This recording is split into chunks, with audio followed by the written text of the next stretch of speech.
Hi ജെയ്മെയിൻ 2026 January 28 ഷിഫ്റ്റിലെ 28 first ഷിഫ്റ്റിലെ question ആണ് നമ്മൾ discuss ചെയ്യുന്നത്.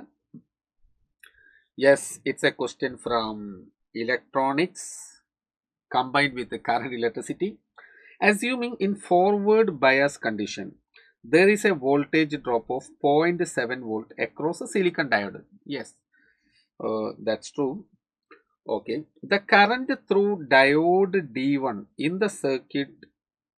ഓക്കെ, അപ്പൊ നമ്മൾ കണ്ടെത്തേണ്ടത് എന്താ അറിയോ? കണ്ടെത്തേണ്ടത് ഇതിലൂടെയുള്ള കറണ്ട് D1 ഇതാണ്. ഇതിലൂടെയുള്ള കറണ്ടാണ് കണ്ടെത്തേണ്ടത്. അത് മില്ലി ആംപിയറിലാണെന്ന് ക്വസ്റ്റ്യനിലൂടെ പറഞ്ഞിട്ടുണ്ട്.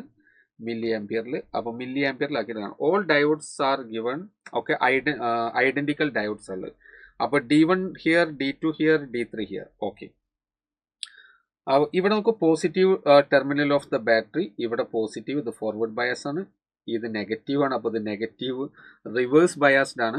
അപ്പോൾ തന്നെ നമുക്കൊരു കാര്യം ചെയ്യാം, നമുക്ക് D2നെ നമുക്ക് ഇഗ്നോർ ചെയ്യാം അല്ലേ? D2നെ നമുക്ക് ഈ ബ്രാഞ്ച് നമുക്ക് ഇഗ്നോർ ചെയ്യാം, കാരണം അത് റിവേഴ്സ് ബയാസ് ആണ്. എഗെയിൻ ഇത് ഫോർവേഡ് ബയാസ് ആണ്. ഓക്കെ, അപ്പോൾ എന്താ സംഭവിക്കുക?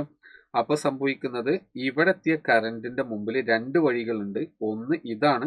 അപ്പോൾ ഇത് മെയിൻ കറണ്ട്, ഇത് I1, അതുപോലെ I2.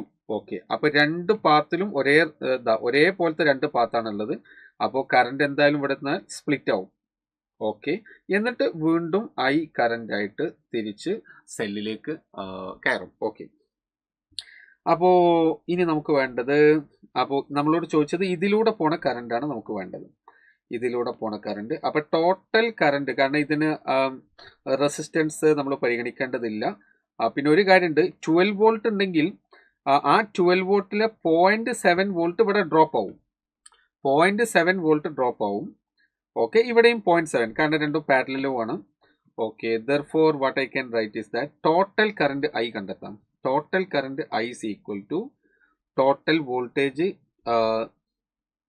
ടോട്ടൽ വോൾട്ടേജ് എത്രയാണ്? 12 ഉണ്ടോ? ഇല്ല. 12 minus 0.7 divided by total resistance. അതെത്ര? അത് 3 ഇൻറ്റു 10⁻². ശരിയല്ലേ? കാരണം 0.3 കിലോ ഓം ആണ്. 0.3 kilo ohm is 3 into 10⁻². Yes, നമുക്ക് 0.3 വെച്ചിട്ട് തന്നെ ചെയ്യല്ലേ, കാരണം ഇവിടെ മില്ലി ആംപിയറിലല്ലേ നമുക്ക് വേണ്ടത്. അപ്പൊ 10⁻³ മേലെ കൊണ്ടുപോയി.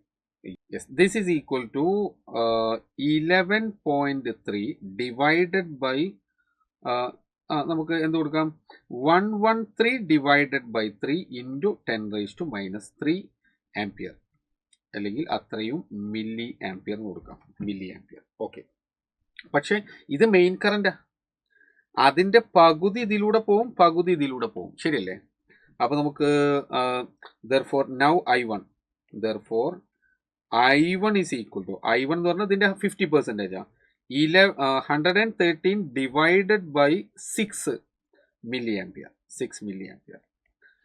അപ്പൊ ഇത് സോൾവ് ചെയ്ത് കഴിഞ്ഞാൽ നമുക്ക് 113 ഇവിടെ ഓപ്ഷൻ നോക്കുന്ന സമയത്ത് 18, അപ്പോൾ നോക്കൂ, 18 ഉണ്ട് എന്തായാലും. 18.8 milli ampere. Option 4 is correct. Option 4 is correct. 113 divided by 6. പിന്നെ ഓപ്ഷൻ നോക്കിയിട്ട് നിങ്ങൾക്ക് പെട്ടെന്ന് തന്നെ ആൻസറിലേക്ക് എത്താം. 18.8 milli ampere is the final answer.